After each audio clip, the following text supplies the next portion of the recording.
The line was written in pencil 3 days after he came home. It was on the second-to-last page of a green notebook, a notebook he had carried for 11 years by then. The line was one sentence long. He read it back to himself twice. Then he closed the notebook and did not write anything else in it for 6 months. The man with the notebook was Chief Petty Officer Daniel Walsh. He was 36 years old. He had spent 14 years in the United States Navy, the last 8 as a SEAL, with 2 tours in Helmand and 1 in Anbar, and at the time he wrote the line he was considered by his command to be one of the more steady operators in his troop. Steady, in SEAL circles, is a compliment that means something specific. It means you do not become the problem. Walsh had just returned from a 1-week bilateral exchange with 22 SAS at Credinhill, outside Hereford. He had flown out on a Tuesday. He had come back on a Wednesday. In between, he had done nothing operational, nothing kinetic, nothing that would appear on any record beyond a 1-page attachment in a bilateral training file. And he had written 1 line. It changed how I saw everything. Those are the 6 words. They are the only reason anyone reading that file, the bilateral file, which has since passed through at least 3 rotations of staff officers at the exchange desk, ever stopped on page 11. People who read the bilateral files do not stop. Worth noting at the outset that Walsh was not a man given to overstatement. His after-action reports were known within his troop for being short. He wrote in clean, declarative sentences. He did not use words like unprecedented. He did not use words like devastating. He did not use the word everything as a general rule. And then he did.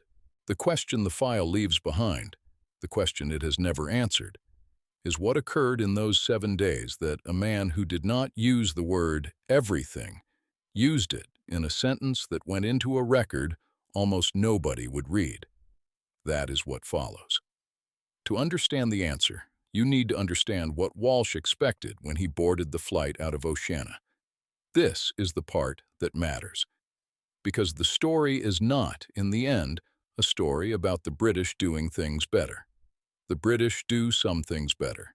The Americans do some things better. That is a different story, and it has been told many times, and most of the time it is told badly. This is a story about an expectation failing quietly.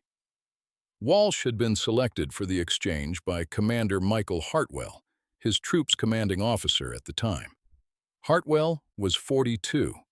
He had come up through Naval Special Warfare Group 2.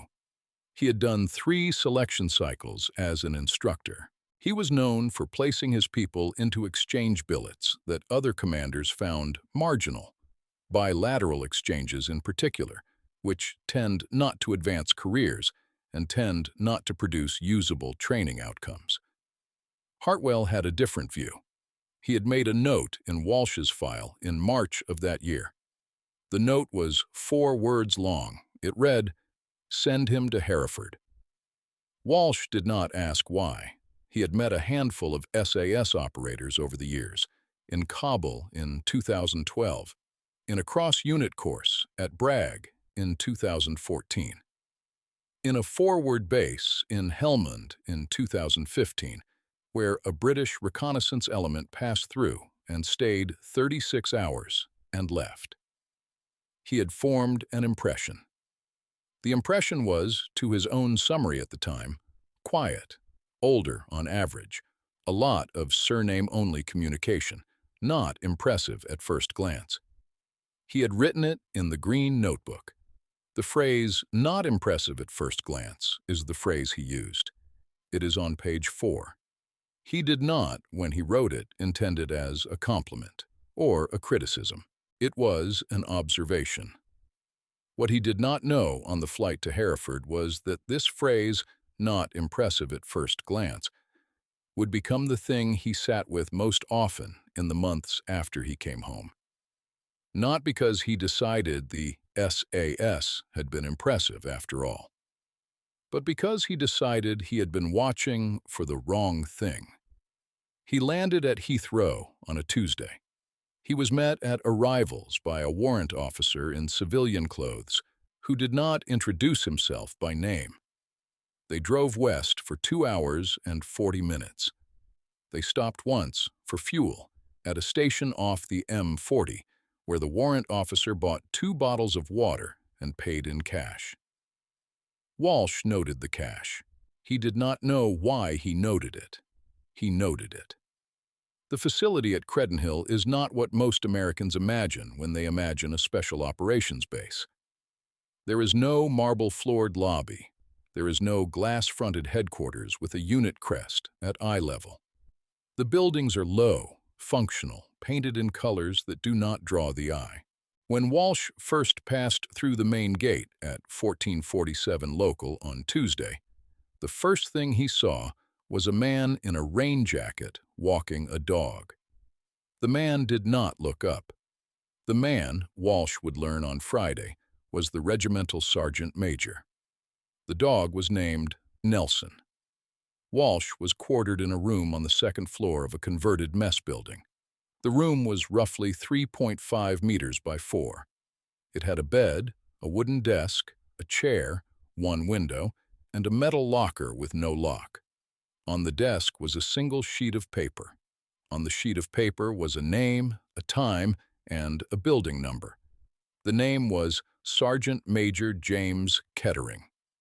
The time was 0700 Wednesday. The building number was G4. There was no welcome packet. There was no itinerary. There was no schedule for the week. Walsh had been given, on his last exchange at Bragg in 2014, a 17-page itinerary printed on high-gloss paper and bound in a plastic cover. He had an itinerary for breakfast. He looked at the sheet of paper on the desk in Credinhill for several seconds. Then he set it down and went to find dinner. The thing to understand about that sheet of paper is that it was not an oversight. The SAS did not produce itineraries. They did not print welcome packets. They did not give visiting operators a schedule for the week because the schedule for the week was not fixed. It would be decided, 1 day at a time, by Kettering. It would be decided based on what Walsh demonstrated he was, and the absence of the itinerary, which Walsh, on Tuesday evening, interpreted as mild institutional disrespect, was in fact a test. He was already 6 hours into failing. Sergeant Major James Kettering was 41 years old. He had joined the British Army at 17. He had completed SAS selection at 24. By the time Walsh met him, he had been in 22 SAS for 17 years. His service record is not public and cannot be summarized here with any confidence. What can be said is that he had served on 2 continents, had passed through regimental command and operational billets at roughly 3-year intervals, and had, at the time of Walsh's visit, the post of Senior Training NCO for the squadron rotating through workup. That is his role, not his biography. His biography is not available. He had a particular reputation within the regiment, according to 2 accounts Walsh collected later. The reputation was that he did not speak more than he needed to. The reputation was that when he did speak, people wrote down what he said. The reputation was that he had taken 2 minor head injuries in his career, and that both of them had been observed only because someone else noticed a change in how he walked. Walsh met him at 0658 on Wednesday, 2 minutes before the appointed time, in a hallway of building G4. Kettering was sitting on a wooden bench in the hallway. He was drinking a cup of tea from a white ceramic mug. He did not stand when Walsh entered. He did not offer his hand. He said, "Morning. Sit down. Are you the Oceana lad?" Walsh said he was. Kettering said, "Right. We'll walk the ranges. Bring a notebook." That was the briefing. Walsh had his green notebook in the breast pocket of his jacket. He had brought it out of habit and had almost left it in the room because he had assumed notebooks would be discouraged. He put his hand on the outside of the jacket once to confirm the notebook was there, and then they went out. The day that followed was the first of what Walsh would later describe in private conversation, a conversation conducted in 2019, approximately 2 years after he left active service, as the week that broke something and then rebuilt it differently. He did not write that phrase down. He said it aloud once in a kitchen to a man who was not in the military and did not ask what he meant. This is, for the purposes of this account, a second-hand account. It is offered with the qualifier attached. What Walsh did on Wednesday was walk for 7 hours. They walked the exterior of the training facility. They walked a wooded area approximately 2 kilometers west of the main buildings. They walked the perimeter of a farm that had, apparently, at some point been used for a specific category of exercise that Kettering did not describe, and Walsh did not ask about. At no point did they shoot a weapon. At no point did they enter a building. At no point did they discuss tactics, techniques, or procedures. What Kettering did was ask questions. Most of the questions were about the environment. Where would you observe from? How long would you stay? What would indicate you had been compromised? What would indicate you had been noticed but not identified? What is the difference between those two states? Walsh answered the questions. He answered them quickly. He answered them with confidence.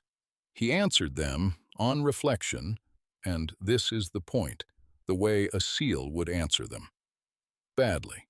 He did not know he was answering them badly. He knew the answers. The answers were not wrong. But Kettering's questions, Walsh later realized, were not looking for answers. They were looking for the shape of a particular kind of attention. And Walsh, who had spent 8 years being trained to produce decisive outputs from operational environments, did not have that shape of attention. He had a different shape. Kettering said almost nothing to him in response. He nodded. He said, Once, when Walsh described where he would set up observation of a farm compound, Kettering looked at him for a long moment and said, "You'd be seen by the dog." That was all. Walsh wrote it down.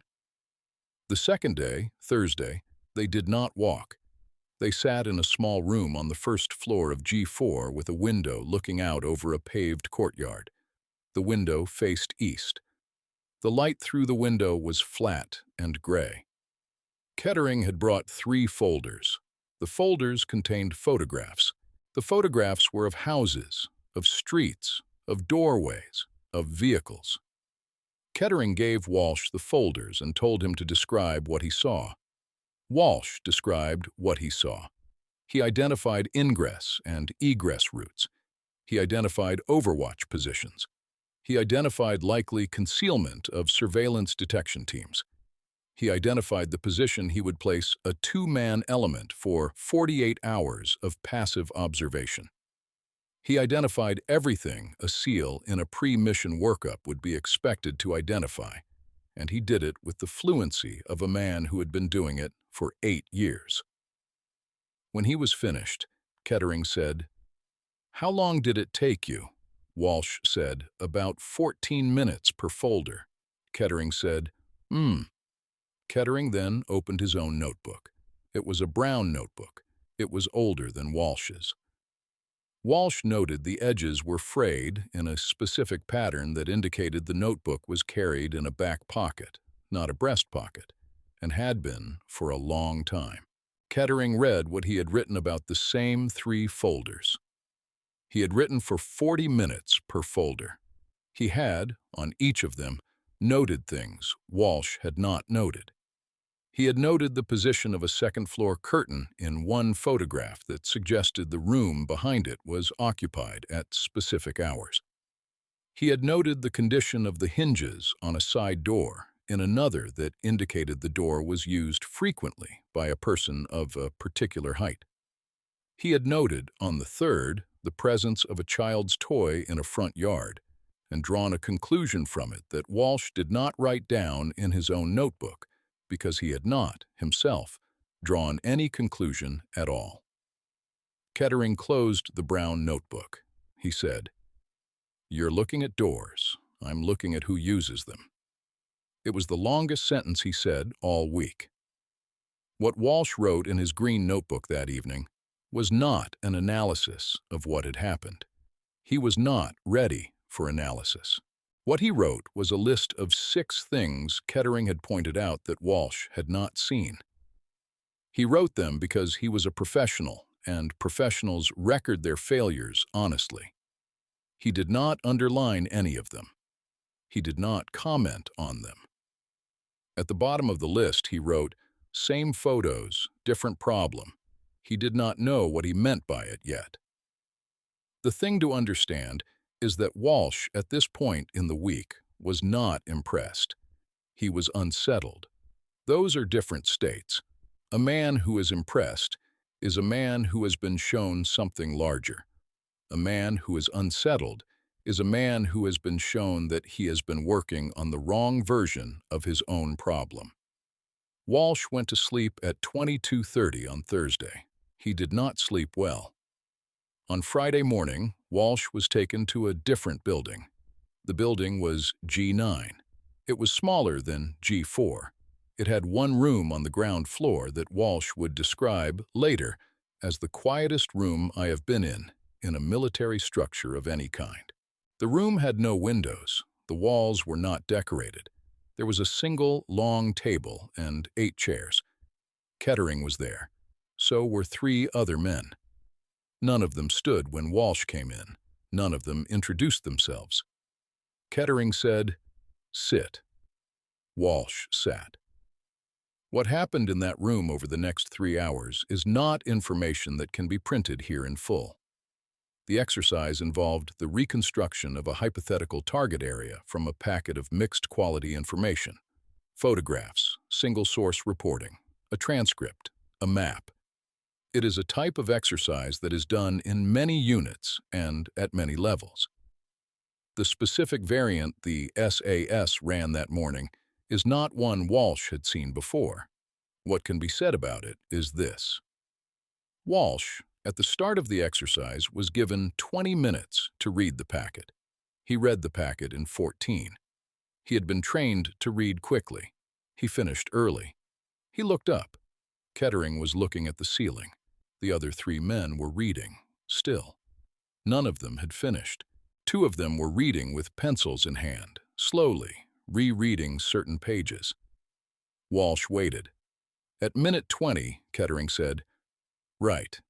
Daniel, what's the target?" Walsh gave the target. He gave it in 90 seconds. It was a clean, compressed, correct answer. He gave the location, the pattern, the best window for access, the most probable concealment. He had the answer. Kettering nodded. Then Kettering turned to the man to his left and said, "Ed." Ed was not introduced. Ed was in his late 30s. Ed had been one of the slow readers. Ed said, "The packet is telling us something the author didn't intend to tell us. That is what he said. That is the sentence." Ed then spent, by Walsh's timing, 11 minutes describing what the packet was telling them that the author had not intended to tell them. He was not describing the target. He was describing the author of the packet. He was describing the gaps, the sequencing, the specific places where the author had chosen what to include. From those gaps he derived, and this is the part Walsh had trouble with later, a set of conclusions about what the author did not know. And from what the author did not know, Ed derived a set of conclusions about what the target actually was. The target Ed described was not the same target Walsh had described. Ed's target was 400 meters east of Walsh's target. Ed's target was occupied by a different category of person. Ed's target had different access windows and a different concealment profile, and, critically, a different timeline for action. Walsh asked, when Ed was finished, how Ed knew all of that. Ed said, "I don't." Walsh asked then how confident Ed was. Ed said, 60%, maybe 65. Won't know until we're on it. Walsh said, "So what do you do?" Ed said, "We walk it for a week, then we decide." At that moment, and Walsh has described this moment once to his daughter in a conversation recorded only because the daughter was recording it on her phone for a school project about fathers in the military and had asked what the hardest week of his career had been. Walsh understood that he had been trained for 8 years to be decisive, and the SAS had been trained for 22 years not to be. They had been trained to be patient. He wrote that in his notebook on Friday afternoon. The phrase he wrote was, "Patience is the weapon." It was not an original phrase. It was a phrase that had been said in his hearing before. He had heard it, probably, in one of his own instructor courses, from a chief who had been a Vietnam-era operator. He had heard it, and not, he realized, understood it. On Saturday, they walked again. This time for 9 hours. This time, in silence. They walked a footpath that crossed 3 fields, passed through a wood, and ended at a stone wall overlooking a valley with 4 farmhouses in it. The sky was overcast. There was a wind that came from the west. The wind smelled like rain. Kettering sat on the stone wall for 40 minutes and watched the valley. He did not raise binoculars. He did not write in his notebook. He watched the valley with his eyes. Walsh sat 3 meters away and watched him watch. After 40 minutes, Kettering said, "Which one?" Walsh said, "Which one what?" Kettering said, "Which house?" Walsh looked at the valley. He looked at the 4 farmhouses. He looked at each one in turn. He looked for signs. He looked for movement. He looked for what he had been looking for all week, which was the thing that would signal that a given structure was the one. None of the 4 houses gave him the signal. He said, "Eventually, I can't tell." Kettering said, "The second from the left." Walsh said, "How?" Kettering said, "The washing line." Walsh looked at the second house from the left. It had a washing line. It had laundry on the line. 2 shirts, a pair of trousers, a towel. The wind was moving them. The towel in particular was moving in a way that was somehow, to Walsh, indistinguishable from the way the other towels in the valley were moving. All 4 houses, as Walsh looked more carefully, had washing lines. 3 of the 4 had laundry on them. Kettering did not elaborate. He waited. Walsh looked at the second house for 10 minutes. He did not see it. He began to think Kettering was wrong. Then he began to think Kettering was testing him. Then he began to think, worst of all, that Kettering was correct, but that what Kettering had seen was not available to Walsh's eyes. Then he saw it. The second house had laundry that had been hanging for too long. The towel was not moving like a towel that had just been hung out wet. It was dry. The shirts were dry. The trousers were dry.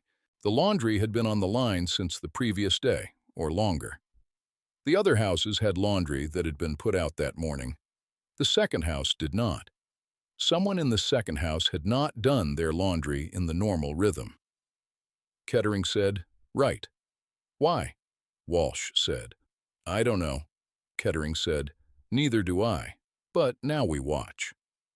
They watched the house for another 90 minutes. Nothing happened.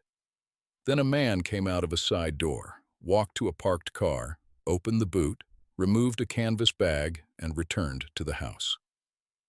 The man was not in Kettering's notebook. Kettering added him. Walsh, on the walk back to Credinhill, did not speak. He carried his green notebook in his breast pocket. He carried it, as always, with a sense that it contained the record of a professional life. He was aware, on the walk back, that the notebook now contained something he did not yet know how to read. On Sunday, he flew home. He was debriefed by Commander Hartwell on the Monday. The debrief was 45 minutes long. Walsh described the exchange in the usual format: schedule, activities, observations, lessons identified. He did not describe the washing line. He did not describe Ed. He did not describe the 11 minutes that had reorganized, in a way he was still working out, a career's worth of assumptions about what target reconnaissance actually was. Hartwell, at the end of the debrief, said, "Useful." Walsh said, "Yes." Hartwell said, "How useful." Walsh, for the first time in his career, did not answer a direct question from his commanding officer in a single declarative sentence. He was silent for approximately 6 seconds. Then he said, "I need a few days." Hartwell nodded. He said, "Take them." Worth noting here that Hartwell was the man who had written "Send him to Hereford" in a file in March. Worth noting that Hartwell did not ask a follow-up. Worth noting that Hartwell's own exchange, 11 years before Walsh's, had produced a debrief that was, according to a staff officer who later served with Hartwell and read both files, structurally the same silence. Walsh went home. He did not unpack for 2 days. On the third day, Wednesday, he sat at his kitchen table with his green notebook and a pencil. He turned to page 4. He read the phrase he had written years earlier. Not impressive at first glance.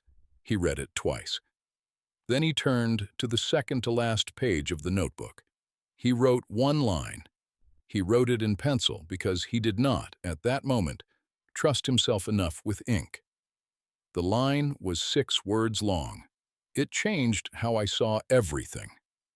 He closed the notebook. He did not open it again for 6 months.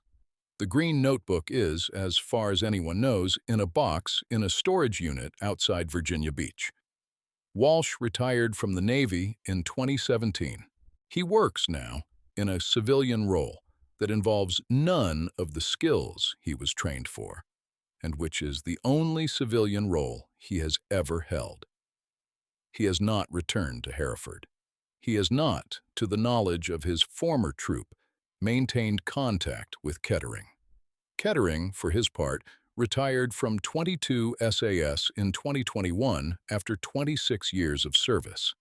His retirement did not appear in any publicly available record. The regiment does not publish such things. The bilateral file that contains Walsh's 1-page attachment has been archived, migrated, and archived again. It is in a digital system now. It does not, in its current form, include the green notebook. What it includes is the sentence, not the sentence Walsh wrote in the notebook, the sentence Walsh wrote on the exchange file. They are not the same sentence. On the exchange file, which is the document the Navy keeps, Walsh wrote a formal after-action observation in appropriate administrative language. The observation is 3 paragraphs long. It concludes with a sentence that reads, "Exchange exceeded expectations. Recommend continuation of program." That is the sentence in the file. That is the sentence a rotating staff officer may glance at while pulling similar records. The other sentence, the one Walsh wrote in the notebook, the one that made him stop writing for 6 months, is not in the file. It is in a box, in a storage unit, outside Virginia Beach. Someone who knew where to look would find it on page 113. The notebook has 127 pages. What Kettering saw in the washing line of the second house in the valley east of Hereford is not information that appears in any open record. What the canvas bag contained is not information that appears in any open record. Whether the man who came out of the side door was ever identified, whether the house was ever approached, whether anything operational ever followed, the record does not say. What the record says is that, on a Saturday afternoon, two men sat on a stone wall in the west of England and watched a valley for 2 hours and 10 minutes, and one of them saw what was there, and the other one learned what he had been looking at for 8 years without seeing. Walsh did not write that in the file. He wrote it, in compressed form, on page 113 of a green notebook, in pencil, 3 days after he came home. 6 words. He did not underline them. He did not need to.